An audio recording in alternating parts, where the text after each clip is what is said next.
बहुत साल पहले की बात है। सुंदरबन नाम का एक बहुत बड़ा जंगल था। उस जंगल में बहुत सारा जानवर मिलजुल कर रहते थे, जिनमें से दो दोस्त भी रहते थे। एक था कौवा और एक था हिरन। दोनों की दोस्ती बहुत गहरी थी। दोनों एक साथ जंगल में घूमते थे और मजे करते थे। जो मन में आया वो खाते थे और हमेशा तंदुरुस्त रहते थे। वो हर वक्त साथ रहते थे, साथ खाते थे और साथ रहते भी है। वो खाने के तलाश में दिन भर जंगल में घूमते रहते थे और शाम होने के बाद एक पेड़ के नीचे आश्रय लेते थे। कौवा पेड़ के ऊपर एक शाखा पर रहता था और हिरन पेड़ के नीचे एक गड्ढे में रहता था। इस प्रकार उन दोनों के दिन अच्छी तरह से बीतने लगे।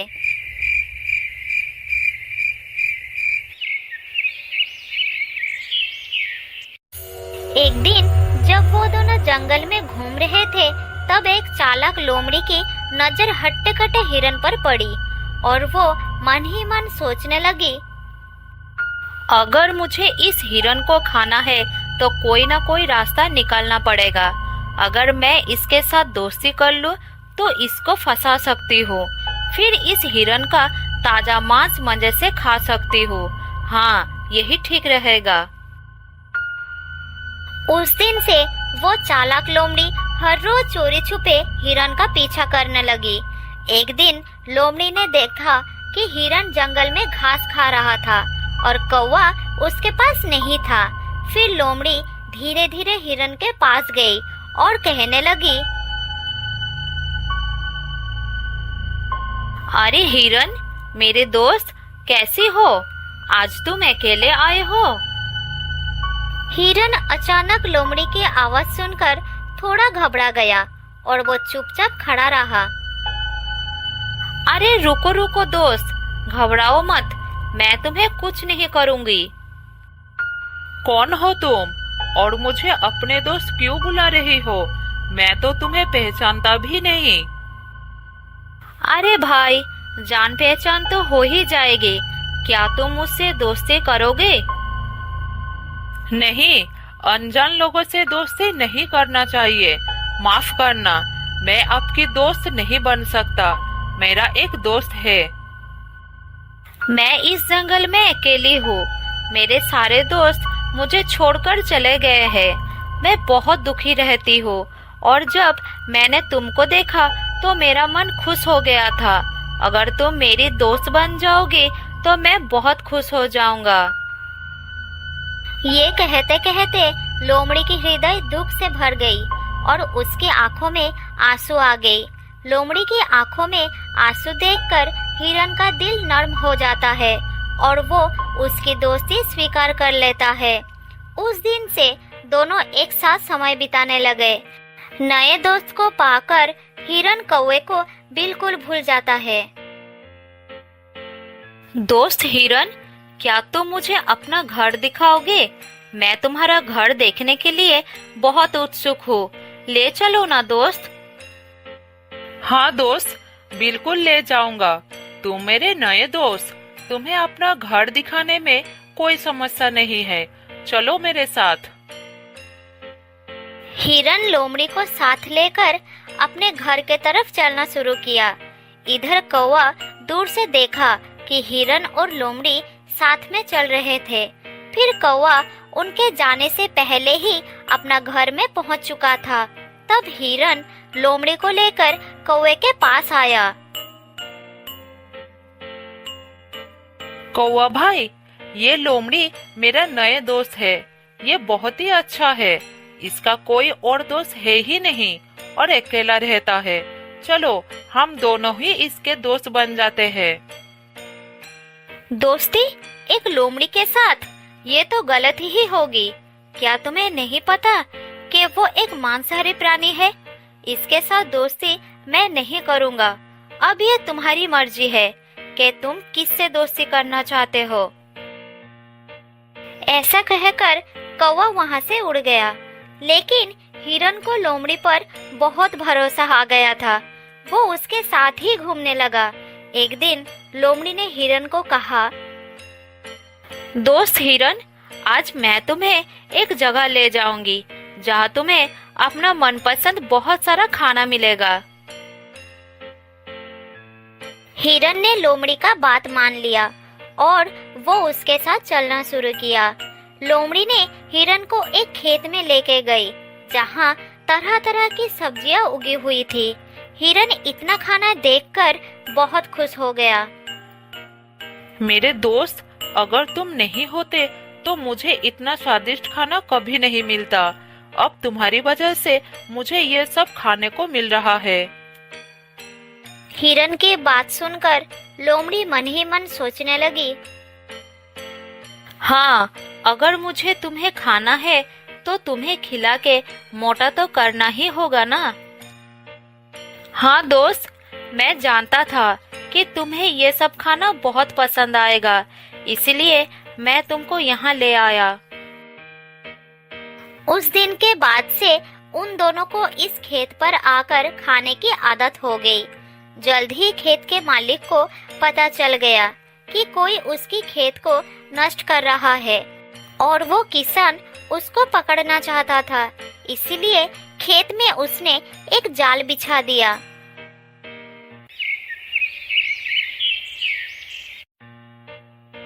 अगले दिन जब लोमड़ी और हिरन वहां पर आए, तब हिरन जाल में फंस गया और हिरन को इस हालत में देखकर लोमड़ी वहां से भाग गई और थोड़ी दूर जाकर छुप गई। वो इंतजार करने लगी कि किसान वहां पर आए और हिरन को मार दे। उधर हिरन मदद के लिए चिल्लाता रहा। उसने सोचा कि शायद लोमड़ी उसे इस जाल से मुक्त करेगी, लेकिन वो भाग गई। हिरन को तब कौवे की बात याद आया और वो चिल्लाकर कौवे से मदद मांगने लगा।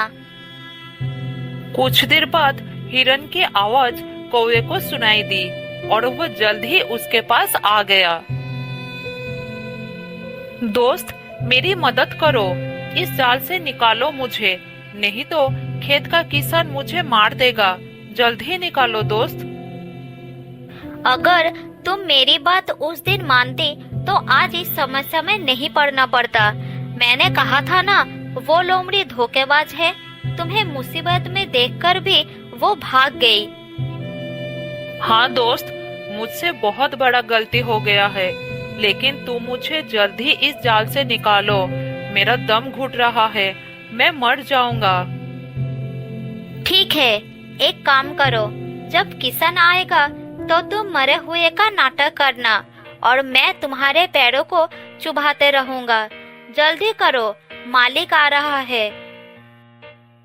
तब हिरन ने मरने का नाटक किया और कौवा भी हिरन के पैरों को चुभाते गया।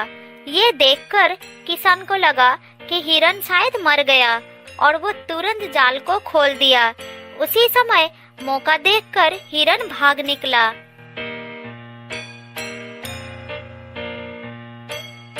लोमड़ी दूर से ये सब देख रही थी।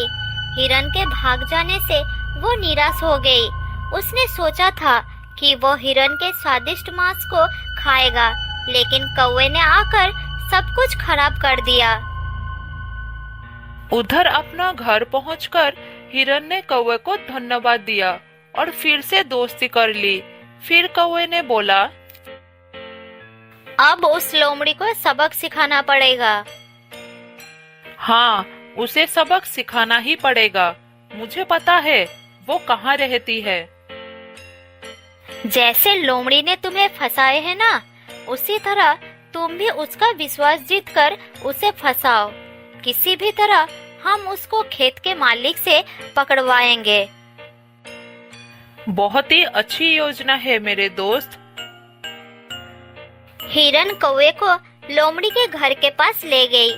कौवा हिरन को लोमड़ी के पास जाने के लिए कहकर खुद एक पेड़ के डाल पर बैठकर नजर रखने लगा।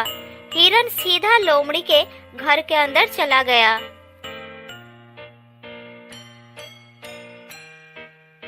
अरे दोस्त, तुम पहले की तरह मुझसे बात क्यों नहीं कर रही हो? तुम्हें पता है, उस दिन मैं किसान के जाल में फंस गई थी और भगवान की दया से मैं वहाँ से भाग निकला। सच में? मैं तो पानी पीने गई थी, ये सोचकर कि तब तक तुम थोड़ा खाना खा लोगी। मुझे पता ही नहीं चला कि इतना कुछ हो गया, नहीं तो मैं तुम्हारी मदद जरूर करता। अब जो हुआ सो हुआ, बुरा मत मानो मेरे दोस्त। इस बार तो हिरन खुद मेरे पास आया है, अब तो मुझे इसको खाना ही पड़ेगा। फिर दोनों साथ साथ समय बिताने लगे। फिर एक दिन चालाक हिरन उस लोमड़ी को खेत के पास ले गया। लोमड़ी बात करते करते जाल को नहीं देख पाई और जाल में फंस गई। मेरे दोस्त हिरन, मुझे बचाओ, मैं इस जाल में फंस गई हूँ।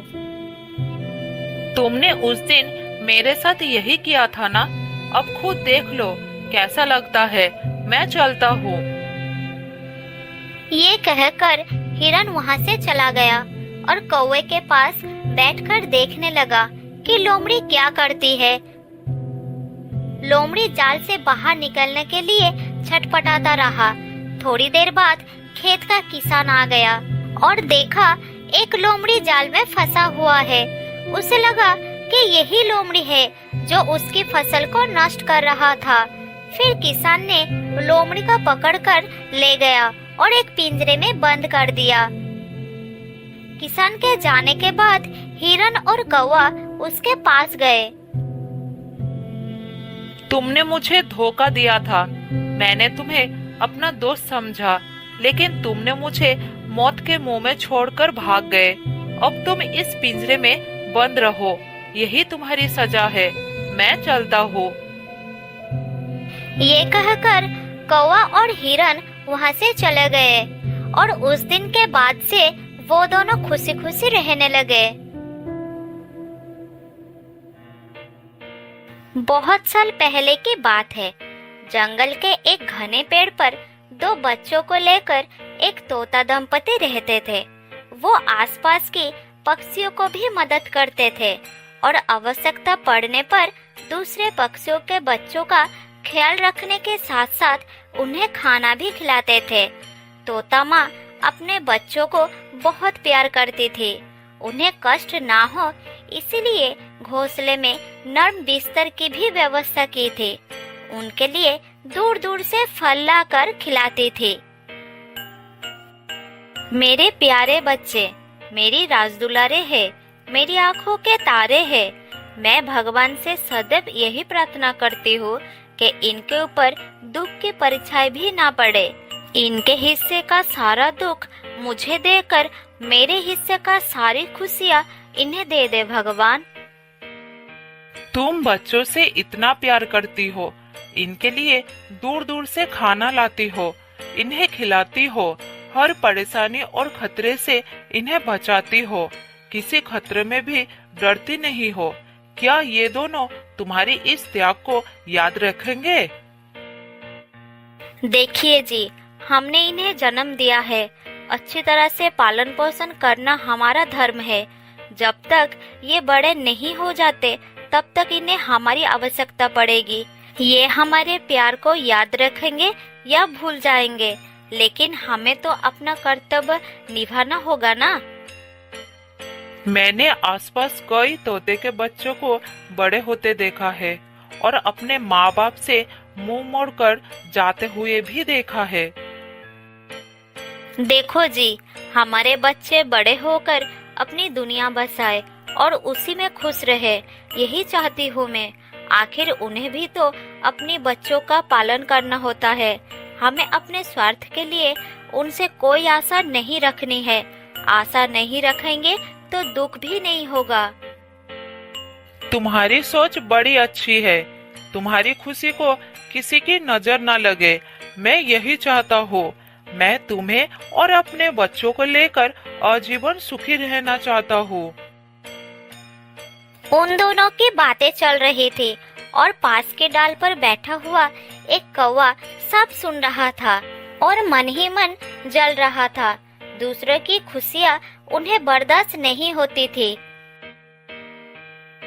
ये तोते तो अपनी परिवार में बड़े मजे कर रहे हैं। अपने आप को ना जाने क्या समझ रही है। इसे तो मजा चखाना पड़ेगा। कौवे ने इधर उधर नजर घुमाई और उसके दिमाग में एक योजना आई। पास के एक डाल पर मधुमक्खी का एक छत्ता था। छत्ते को देखकर कौवा सोचा, अगर मैं इस छत्ते पर टोका मारकर भाग जाऊं तो मधुमक्खियां बहुत क्रोधित हो जाएगी और वो सब छत्ते से बाहर आ जाएगी और सबसे पहले तोते परिवार को देखेगी। फिर मधुमक्खियां इस तोते की हालत बहुत खराब कर देगी। मुझे तो ये सोचकर ही बहुत आनंद हो रहा है। ये कहकर कौवा वहां से उड़ गया और उस छत्ते पर चोंच मारकर भाग निकला।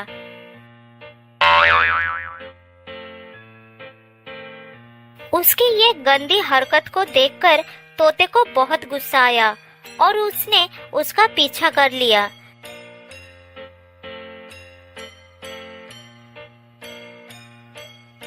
इधर बहुत सारे मक्खियों को क्रोध आ गया। बाहर निकलते ही उन्हें तोता का परिवार नजर आया। तोता माँ ने झट से देख लिया। उसे अपने बच्चों के चिंता आ गई। माँ तोता अपने बच्चों को पूरी तरह से ढक लिया। फिर मधुमक्खियाँ वहाँ आकर माँ तोता को डंक मारने लगे। उसे बहुत पीड़ा हो रही थी, लेकिन डंक सहकर भी बच्चों को बचा रही थी।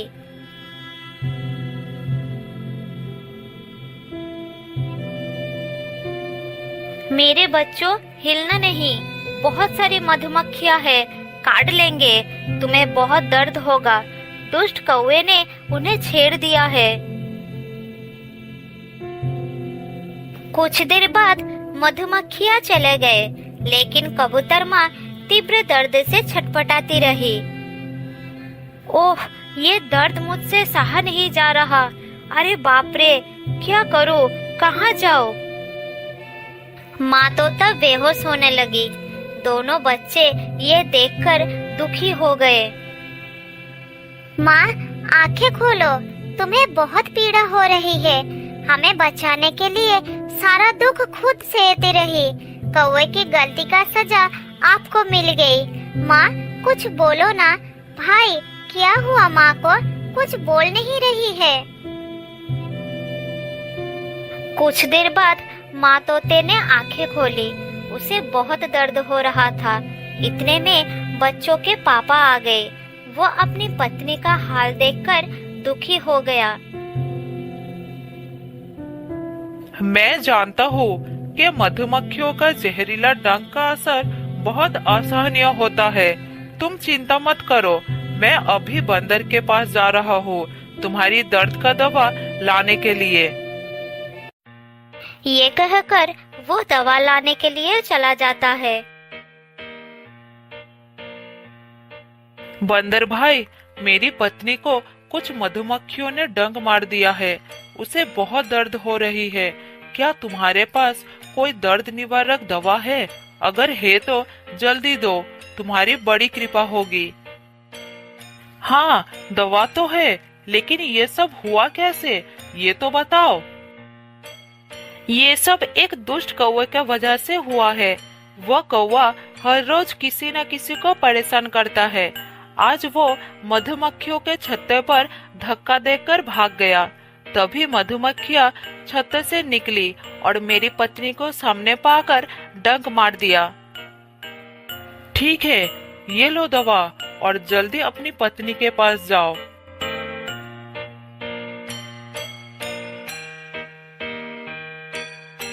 कुछ देर के बाद तोता दवा लेकर आ गया और उसने अपनी पत्नी को दवा खिला दी।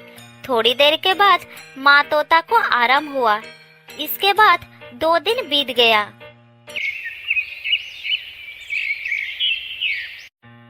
एक दिन कौवा एक पेड़ के नीचे बैठा हुआ था। उसके दिमाग में फिर से कुछ योजना बन रही थी। इतने में तेज हवा चली और मधुमक्खियों के छत्ते पर एक लकड़ी का टुकड़ा आ गिरा।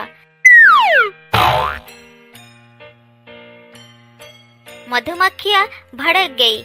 उन्हें पेड़ के नीचे कौवा दिखाई पड़ा और सारे के सारे उस पर टूट पड़े। उन सब ने मिलकर कौवे को इतना काटा कि वो दर्द से पागल हो गया। अरे बाप रे, मर गया रे। शरीर का कोई भी भाग नहीं बचा जहाँ मधुमक्खियों ने ना काटा हो। आज तो मैंने कुछ नहीं किया, तो ऊपर वाले ये सजा क्यों दिया? दूसरे पेड़ पर बंदर और तोता परिवार सब सुन रहे थे। बारे शरीफजादे, तुम्हारे शराफत को तो सारे जंगल जानते हैं। 2 दिन पहले की शरारत भूल गए। आज तुम्हें तुम्हारी कर्म का ही फल मिला है। तोते का दर्द का इलाज तो मैं कर दिया, लेकिन तुम्हारे लिए मेरे पास और दवा नहीं है। अब तुम्हें सही सजा मिली है। बंदर भैया, माफ कर दो, साथ में दवाई भी दे दो। दया करो मुझ पर। जिंदगी में ऐसा काम कभी नहीं करूँगा। बहुत दर्द हो रहा है भाई, बचा लो मुझे। थोड़ा दवाई दे दो। तेरी किस्मत खराब है।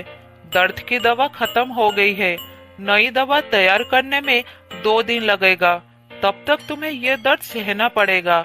अब तुम्हें सच्ची शराफत से रहना पड़ेगा। कौवे को अपनी कर्म का सजा मिल चुकी थी। जो दूसरे को अहित करती है वो अपनी कर्म का सही दंड जरूर पाते हैं। जो अच्छे कर्म करते हैं वो उसका मीठा फल पाते हैं।